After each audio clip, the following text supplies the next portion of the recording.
नमस्कार। राष्ट्र सेविका समिति की सभी बहनों को नमस्कार। आज रामनवमी है। रामनवमी की सभी को हार्दिक शुभकामनाएं और बधाई देती हूँ। तुलसी पुत्र रामायण में से राम जन्म मैं आपको कहने का प्रयास कर रही हूँ। चलो चलते हैं अवध की ओर।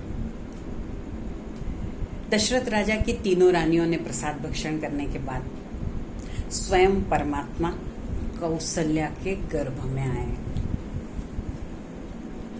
अयोध्या में सभी दूर शुभ शकुन होने लगे। प्रकृति मुखरित होने लगी, सभी दिशाएं शुद्ध होने लगी। गायें नाच रही थी। 90 वर्ष के तपस्वी हिमालय से अयोध्या की ओर दौड़ते हुए आ रहे थे। सरजू में बाढ़ आ गई। किसी ने सरजू को पूछा, चैत का महीना है, गर्मी के दिन है, पानी तो कम हो जाना चाहिए। सरजू ने जवाब दिया, ये तो मन के प्रसन्नता की बात है। हम नदियों का नियम है कि हम दौड़ दौड़ कर सागर की ओर जाते हैं, परंतु आज सागर स्वयं नदी तक आया। गागर में सागर भराया, ब्रह्म कौशल्या के घर आया। घटना घटने की तैयारी है। राजा दशरथ जी बैठे हुए हैं, अपने आंखों से पानी बह रहा है। कौशल्या के आनंद का तो कौन वर्णन करे। चैत्र मास शुक्ल पक्ष नवमी तिथि, सभी तिथियां कतार में खड़ी थी कि भगवान आप मुझ में प्रकट हो जाइए। प्रतिपदा, द्वितीया, तृतीया, चतुर्थी, पंचमी सभी अपनी अपनी विशेषताएं बता रहे थे। प्रतिपदा ने कहा, आपकी संख्या एक, मेरी संख्या एक, आप मुझ में प्रकट हो जाइए। द्वितीया ने कहा, मैं तो आषाढ़ की तृतीया हूँ। तृतीया ने कहा, मैं तो अक्षय तृतीया हूँ। चतुर्थी कहती है, मैं तो गणेश चतुर्थी हूँ। पंचमी ने कहा, मैं तो वसंत पंचमी हूँ। षष्ठी, सप्तमी, अष्टमी सभी अपनी अपनी विशेषताएं बता रहे थे। अष्टमी ने तो कहा, मैं तो दुर्गाष्टमी हूँ। भगवान नवमी की ओर गए। नवमी एक कोने में सिसक सिसक कर रो रही थी। भगवान ने कहा, आप भी आपकी विशेषताएं बता दीजिए। नवमी ने कहा, मैं तो रिक्त हूं। शास्त्रों के अनुसार नवमी में कोई कर्म कांड नहीं होता। भगवान ने कहा, जो रिक्त है उसी में मैं प्रकट हो जाऊंगा। नवमी का चुनाव हो गया, उसका चयन कर लिया भगवान ने।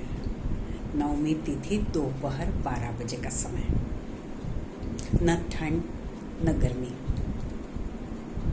तृप्ति का समय।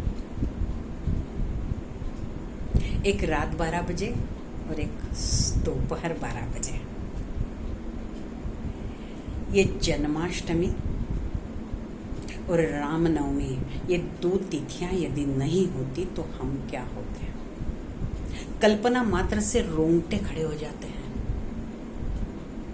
न किसी के भाल पर तिलक होता, न किसी के गले में तुलसी की माला होती। इन दो तिथियों ने हमारा मस्तक ऊंचा उठा दिया। इन दोनों तिथियों को प्रणाम। भगवान का प्रागट्य होने वाला है। मां कौशल्या के महल में एक प्रकाश आने लगा, दिव्य प्रकाश। कौशल्या माता मसल मसल कर देख रही थी कि क्या दिख रहा है मुझे। भगवान चतुर्भुज रूप में प्रकट हो रहे थे। मां रोने लगी। उसने हाथ जोड़कर नमस्कार किया और कहा, हे अभिराम लोचन, मैं आपकी क्या स्तुति करूं, पर आप वचन चूक गए हो। और मां ने मुंह फेर लिया। भगवान ने कहा, यदि मैं चूक जाऊं तो इस ब्रह्मांड का तो लय हो जाएगा। तुमने मुंह क्यों फेर लिया मां? तब कौशल्या माता ने कहा, मैंने तो आपको शिशु रूप में आने के लिए कहा था। मैंने बालक रूप मांगा था, आप तो बाप के रूप में आ गए। मुझे आपका ये रूप पसंद नहीं है। आप बालक के रूप में आइए, आप शिशु रूप में आइए। मां के दूध की ताकत देखिए, मां का वात्सल्य देखिए, रघुकुल की नारी की दिव्यता देखिए। प्रार्थना नहीं की है, आदेश दिया है। भारत में 2 माताएं हुई जिन्होंने आदेश से भगवान को शिशु बना दिया। एक माँ कौशल्या और दूसरी माँ अनुसुईया। तुरंत चतुर्भुज रूप विलीन किया और भगवान शिशु रूप में आए। तुलसीदास जी ने उन्हें रुला दिया। लोगों ने पूछा, भाई आपने तो भगवान को रुला दिया, अब हम क्या करें? तो तुलसीदास जी ने कहा, जब भगवान रोए तो हम उनके गुणों का गान करें।